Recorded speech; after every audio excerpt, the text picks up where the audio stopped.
Saudaraku yang dikasihi oleh Tuhan, walaupun saya mengkhususkan tayangan kali ini ingin ditujukan langsung kepada Bapak Luhut yang punya wewenang menentukan karantina bagi mereka yang baru datang dari luar negeri. Dan dari situ saya juga tujukan kepada Bapak Presiden, penguasa tertinggi yang kita harus doakan agar terjadi yang namanya keadilan, kebijaksanaan dalam yang namanya urusan karantina. Lalu kemudian saya juga ingin berbagi bagaimana memang pada waktu saya juga mendapatkan perlakuan yang sebenarnya sudah diskriminatif. Begitu saya keluar dari bandara, sudah ditarget oleh petugas yang mengatakan, "Koh, mau hotel yang mana?" Kata-kata itu sudah menunjukkan adanya satu pemikiran yang tidak lurus. Seolah-olah ya memang dia udah tahu bahwa saya ini engkoh yang pantas untuk tinggal di hotel yang berbayar. Memang dengan nada yang keras saya juga mengatakan, "Enggak, saya mau tinggal bersama-sama TKI, TKW yang enggak punya duit." Dari situ muka si petugas juga jadi masam kecut. Kemudian memang saya kemudian ada di Wisma Atlet di menara ke-8, tower ke-8. Dan di situ memang saya mengadakan interaksi. Sama dengan diungkapkan bahwa hendaklah kamu jadi garam dan terang dunia. Matius pasal 5 ayat 13 sampai 16. Supaya pada waktu orang melihat kebaikanmu, yang meramaki mereka, yang menyapa mereka, dan sanggup dan mau juga tidur bersama-sama dengan orang yang baru ketemu. Di situ sesama saya bisa memuliakan Tuhan, karena melihat di dalam Tuhan ada cinta. Namun di sini juga ada pelajaran untuk para pejabat, para petugas, para penjaga yang namanya urusan karantina. Ya katakan ya, tidak katakan tidak. Sesuai dengan Matius pasal 5 ayat 37. Dan disinilah Bapak Luhut dengan Bapak Presiden harus bisa mengatakan ya dan tidak tanpa ada maksud-maksud lain.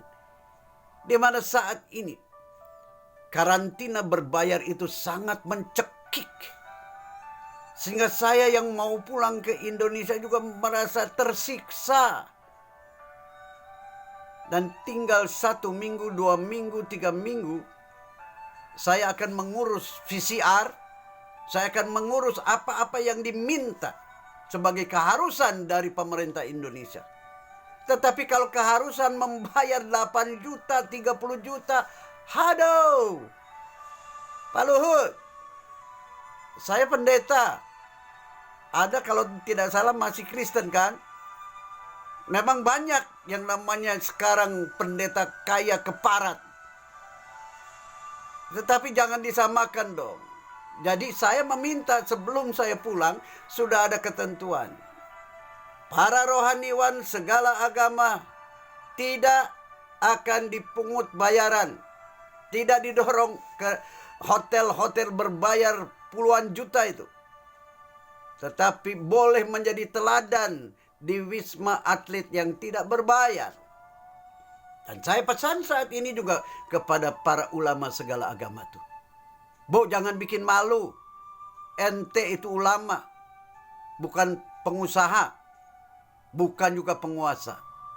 Bu, rendahkan diri ente, lalu kemudian ente mau dikerem karantina tak berbayar. Mudah-mudahan ya, lolongan saya ini didengar oleh Bapak Luhut dengan Bapak Presiden. Karena saya akan tetap pulang. Dan saya akan menyatakan saya rohaniwan Kristen yang nggak punya duit. Tetapi begitu saya lepas dari karantina, saya akan pergi ke Banten. Di mana Denny Siregar mengatakan, Banten dicatat oleh BPS itu adalah satu wilayah yang paling tidak berbahagia. Dan kesanalah Pak Jokowi, dan kesanalah Bapak Luhut, saya akan pergi berbagi ikan asin, berbagi yang namanya beras. Dan pada waktu saya pulang di situ, puasa sudah mulai dijalankan. Dan ikan asin yang kami bagikan, beras yang kami bagikan walaupun hanya beberapa liter, membuat mereka buka puasa dengan bahagia. Jadi, untuk jawaban dari tayangan Denny Siregar yang menyakitkan, memalukan itu, saya memberikan satu contoh. Ulama segala agama itu pasti bisa menjadi teladan. Rela di karantina, tidak berbayar. Dan pemerintah serta Pak Luhut juga harus tetap bisa menghargai rohaniwan segala agama. Walaupun sudah dicacati oleh orang-orang yang namanya rohaniwan yang sebenarnya serigala berbulu ulama segala agama. Yuk, saya ajak bagaimana saya berkenalan dengan Andri, ya, yang namanya tuh susah sekali, Rohanten, yang ngaku opah kakeknya itu dari Cimahi. Maka saya senang bertemu dengan Andri ini. Saya doakan juga supaya dia menjadi tentara Kopassus, kalau tidak, bukan Kopassus, Kopasgas dari Angkatan Udara. Lihat, prajurit itu memberikan bagian daripada yang namanya bagian mereka kepada saya. Karena saya bisa mendoakan mereka dengan cinta. Indah. Maka di Wisma Atlet saya bertemu juga dengan Windy, orang Flores, yang menjadi pedagang asongan. Lihat, interaksi saya. Ulama Kristiani itu membuat si Windy itu senang sejenak. Dan kebahagiaan terciptakan di Jakarta Wisma Atlet. Wahai para pejabat gak bener, bagian kami pada waktu kami keluar. Di antara tower-tower yang ada 9 atau 8. Nah ini Arsenah yang jualan rempeyek. Tengok dia berbahagia pada waktu saya potret, jebret. Nah banyak sekali saat ini domba-domba yang sebenarnya sinis kepada para ulama segala agama. Pandai berkhotbah, pandai ceramah, pandai memberikan tausiah. Dan itu yang gemuk itu yang namanya si Bohai, ya. Yang namanya itu sebenarnya Asia. Asia. Dengan Asia juga saya berinteraksi dengan yang lain. Tengok, inilah indahnya negara Nusantara. Yang katanya dahulu ramah, sekarang penuh dengan sumpah serapah. Aneh bukan? Arsenal yang kemudian saya beli rempeyeknya. Saya kasihkan sama si Aminullah, santri yang akan pulang ke Mandangin di Sampang, Madura. Aminullah mengaku bahwa dirinya itu adalah seorang santri dari satu pesantren. Dan ini tukang taksi Ahmad namanya, yang saya sudah mau kontak. Nah, itu Aminullah di kamarnya. Wah, dia memang saya tegur. Aminullah, berhenti kau merokok. Dia mengatakan, iya be. Dan Aminullah memanggil saya babe. Karena memang saya memperlakukan dia seperti anak saya sendiri. Dia bekerja di yang namanya apa tuh tadi? Di Saudi Arabia sebagai pemandu wisatawan. Tetapi bangkrut, jadi dia pulang ke Indonesia. Tidak bawa duit katanya. Dan ini Jeffrey. yang nama lengkapnya itu Matahelu. Ya, kami tidur. Ada 2 kamar diberikan. Dan memang Ahok sudah berjasa besar. Katanya kalau tidak salah, Wisma Atlet itu dibangun, diselesaikan oleh Ahok. Jadi bukan sama gak bener. Jadi gak bener hanya menerima yang disebutnya kebanggaannya. Bagus. Dan saya juga puas tidur di Wisma Atlet itu. Kami hampir pulang setelah 4 hari di Kerem. Aminullah memang saya kasihkan juga untuk membeli jilbab, ya, untuk hadiah tahun baru Islamnya, apa namanya itu, lebarannya. Aminullah mengatakan, "Be, kalau ada yang mau ganggu Babe, kasih tahu Aminullah orang Madura. Nanti saya akan tunjukkan, ya, galaknya orang Madura." Indah, indah. Pada waktu Anda dengan Andi orang beragama apa saja, Anda melaksanakan cinta dari sorga. Di mana si Jeffrey tidur karena dia sudah ingin ketemu dengan anak istrinya di Jawa Timur. Nah, bagaimana Aminullah telepon ke Madura? Lalu disitulah saya melihat bahwa Aminullah adalah seorang santri yang saya doakan menjadi santri pembawa berkat. Bukan santri yang mengajar hal-hal yang jahat seperti yang terjadi di Bandung kah? Bahkan ternyata sekarang tambah banyak terbuka. Baru saja juga ada yang diungkapkan. Seorang anak kiai yang saat ini menantang para pejabat karena dia akan diperkarakan. Wisma Atlet, Wisma Atlet. Karantina yang tidak terbayar, tidak berbayar. Dari situ saya mempunyai kenangan yang indah. Di Wisma Atlet, saya melihat cinta Tuhan kepada sesama.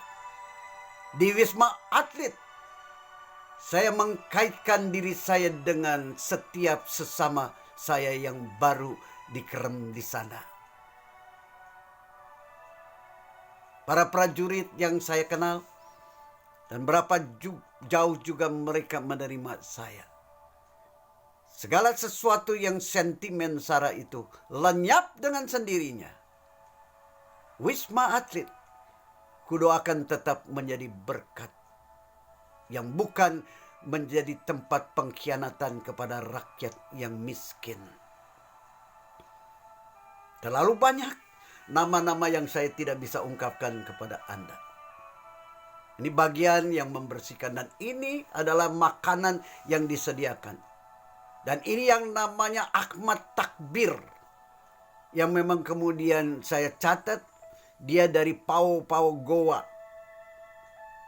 Dan yang ada warna-warni itu, Anda lihat disitulah sungai yang oleh gak bener itu di pakaian jaring-jaring. Lihat saja, tetap ya seperti comberan. Itulah hasil dari pejabat yang gak benerkah? Mari kita doakan. Lihat warna-warni daripada sungai yang macam comberan itu. Menjadi saksi bahwa jikalau Anda memilih pejabat yang salah oleh karena sentimen sara, Anda sendiri akan menuai hasilnya. Yaitu menjadi wilayah yang tidak ada kebahagiaannya. Jakarta, Jakarta. Di Tower 8. Saya berdoa dan Anda tolong mendoakan saya. Supaya saya rohaniwan Kristen bisa ada di karantina tidak berbayar. Dan setelah keluar dari karantina tidak berbayar itu saya langsung pergi ke tempat yang wilayahnya disebut tidak berbahagia, Banten. Untuk berbagi cinta. Ikan asin dan beras. Tengok kembali ya. warna-warni comberan yang oleh gak bener itu diberikan jaring-jaring pemanis. Memang yang manis halus-halus itu bisa saja menjadi pejabat yang bulus. Banyak akal tipu dayanya. Nah, ini TKI yang bekerja di kebun karet Malaysia. Sedih kenapa dia pulang tanpa membawa uang. Anda bisa bayangkan mau lebaran tidak punya uang. Karena memang virus corona itu kejam. Bagian daripada Wisma Atlet. Doakan. Karena memang setelah kami masuk dulu, lalu disambut oleh petugas, dibawa masuk ke Wisma Atlet. Anda lihat, sudah nampak para asongan. Lalu yang baru datang penuh dengan memang frustrasi karena disekap. Lalu petugas juga tetap mencoba untuk menjaga. Dan inilah Aminullah dengan si Jeffrey yang baru datang. Saya kehilangan mereka, saudara, karena memang 4 hari itu sebenarnya kalau kita pakai hati yang baik itu juga punya kesan yang baik. Makanan yang disediakan memang berlimpah. Selamat menikmati makan malam. Dan ini bagian yang disebut daerah Lebak. Anda bisa perhatikan, Lebak menjadi bagian yang penuh dengan derita. Karena pejabatnya tidak benar. Dan ini bagian daripada dekat sungai Cisadane di Tangerang. Sampah dibuang begitu saja. Bayangkan. Jalanan dijadikan sisinya itu adalah tempat pembuangan sampah. Gerbang tol Serang menuju tempat penderitaan. Menuju Lebak. Menuju Desa Cimaung. Dan di situ banyak nampak reklame rokok-rokok yang sebenarnya merusakkan paru-paru dari orang perokoknya. Selamat datang ke wilayah yang paling tidak mempunyai rasa bahagia. Saya memang sowan terlebih dahulu ke tempat pemakaman. Ini tempat pemakaman yang kemudian di situ saya mengambil biji dari buah aren yang saya akan tanam di dekat bantaran Cisadane di kampung Kelor. Ketemu dengan sesama kita yang miskin. Bapa yang meminta-minta. Anda lihat betapa semeringahnya pada waktu ada bagian cinta yang saya bagikan. Bagaimana dengan Anda wahai ulama segala agama? Apa yang Anda sebenarnya ajarkan kepada umatmu? Membenci? Bertipu daya? Bahkan mereka kemudian akan menjadi ulama tukang tipu juga. Bagian memasuki wilayah Banten. Yang saya perhatikan bagaimana bambu-bambu itu diambil. Saung gazebo di pancuran emas. Ya Tuhan, saat ini hamba ingin berdoa buat sesama hamba yang disebut tidak mempunyai kebahagiaan. Di negara yang dikatakan negara yang penuh dengan orang-orang beragama. Tolong Tuhan, bebaskan hamba bisa tinggal di Wisma Atlet yang tidak berbayar. Lalu kemudian hamba akan pergi ke Banten. Berbagi cinta agar mereka berbahagia. Tempat yang disebut tempat angker. Bukan angker tetapi sebenarnya itu tempat yang disebut sakral. Di Banten ini.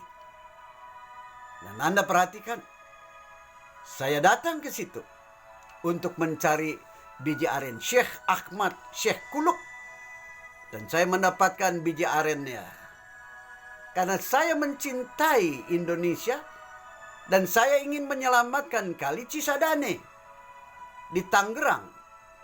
Menuju Tanjung Burung saya berkenalan dengan yang namanya Kang Guntur. TPU Tengkele. Susah juga menyebutnya. Maklum umurnya sudah 74 tahun si Andi ini. Saya tetap berdoa dan Anda mendoakan agar saya bisa tinggal di yang namanya karantina tidak berbayar. Badak Putih itu menjadi kebanggaan daripada warga Banten. Memasuki daerah yang Anda bisa lihat berapa jauh daerah Banten itu dihabiskan, diporak-porandakan oleh pamong-pamong yang berkolaborasi dengan cukong.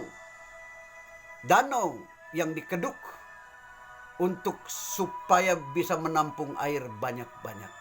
Itu dekat Lebak juga.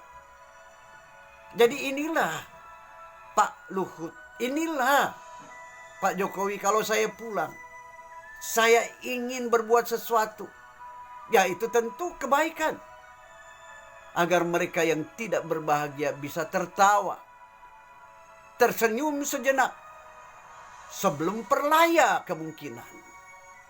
Dijual pasir putih, tengok gunung gemunung di Lebak itu dihabiskan. Toh tetap ada yang disebut dihentikan. Itu semuanya hanya omong kosong. Tengok gunung pasir itu diludaskan. Lalu siapa yang berontak? Siapa yang akan membelanya? Si Andi hanya bisa melaporkannya. Faris Group,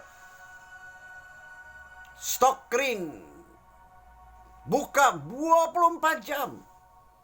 Apa Pak Mong tidak melihat? Apa Pak Polisi juga tidak melihat? Wahai ingat Bapak Polisi, saat ini Anda sedang banyak dibicarakan. Ada satu dokter yang sudah almarhum. Waktu saya memeriksa tensi saya, dokter itu mengatakan, selama polisi tidak melakukan tugasnya dengan benar, Indonesia tidak akan pernah bahagia sejahtera. Ingat, bukan si Andi yang bicara. Almarhum Muslim yang dedikasinya sebagai dokter, nyata dia melayani orang-orang kampung. Ingat itu, wahai dokter-dokter yang saat ini menangani karantina. Anda bisa menyakiti rakyatmu, tetapi ada Allah yang akan memperhitungkannya bagimu. Ini istri daripada Ustadz di Cimaung. Dan pakai loreng itu adalah RW, Bapak RW Kardi. Yang anaknya saya juga sudah belikan laptop. Karena anak itu ingin maju. Di mana Anda? Di mana Andi? Kalaupun Anda bisa keluar dari karantina tidak berbayar. Keluar 8 juta lebih. Nah, jadi 8 juta itu bisa berbagi untuk orang-orang yang papa di Banten. Kiranya Bapak Luhut bisa mendengar dan melihat. Kiranya Bapak Presiden menurunkan satu aturan bahwa rohaniwan segala agama bisa dikarantina, tidak berbayar. Karena kalau yang namanya rohaniwan segala agama pun juga melakukan hal yang benar, ya katakan ya, tidak katakan tidak. Sukar juga untuk menjadi seorang ulama yang kaya, yang jago berkhotbah, jago tausiah, tetapi moralnya antah berantah juga. Ini orang Tionghoa yang tetap tidak menjadi Islam, tetapi saudaranya yang lain jadi mu'alaf. Ya katanya kalau tidak jadi mu'alaf bakal susah. Nah ini yang menyedihkan juga, yang bisa terjadi. Tetapi saya doakan yang namanya, saya lupa saat. Nah ini bagian daripada kampung Cimaung. Itu cucu dari orang yang sakit kusta, yang baju kaos merah, dengan Kardi, ketua RW, di mana saya tidur di sana, panas, digigiti nyamuk Cimaung. Indah-indahnya setelah saya dibebaskan dari karantina selama 4 hari, lalu memberi beras, membeli juga ikan asin. Tengok, Anda dengan Andi juga bisa membahagiakan sesamanya, bukan? Dengan cinta yang tulus, bukan cinta para bulus, yang seolah-olah kalau bicara tuh halus. Nah, itu Aldi, anak Lampung sebenarnya. Aldi, anak Lampung yang kemudian bisa juga melihat apa yang si Andi lakukan bukanlah sesuatu nista, sesuatu maksiat, tetapi ingin menyatakan cinta dari sorga kepada sesamanya yang tidak berbahagia di daerah Banten. Kura-kura pun saya lepaskan di sungai Cisimut. Tanda bahwa saya mencintai alam semesta, satwa-satwanya juga. Desa Kelurahan Posyandu Al-Ikhlas, Lewi Damar, Kabupaten Lebak. Kesanalah saya keluar, pulang, dan mendirikan juga yang namanya tempat, ya, BAB, orang-orang yang tidak berbahagia di Cimaung itu. Itu puluhan tahun tetap ada buktinya, Pak Luhut, Pak Jokowi. Saya yang keturunan Tiongkok dari Cimahi itu membuat tempat tampungan air, lalu berbagi ikan asin. Bahagia menjelang Lebaran datang. Doakan agar jeritan lolongan saya di YouTube ini sampai kepada Bapak Luhut, sampai kepada Bapak Jokowi, dan para petugas yang menyambut kami di bandara itu tidak akan memeras, tidak akan memaksa. Tetapi begitu mendengar bahwa ada rohaniwan Kristen yang mau tinggal di Wisma Atlet yang tidak berbayar, mereka tidak akan mencari alasan lain. Mereka akan mempersilahkan saya tinggal 14 hari kah? 10 hari kah? Di Wisma Atlet yang tidak berbayar. Doakan. Ya, katakan ya. Hendaklah kamu menjadi garam dan terang dunia.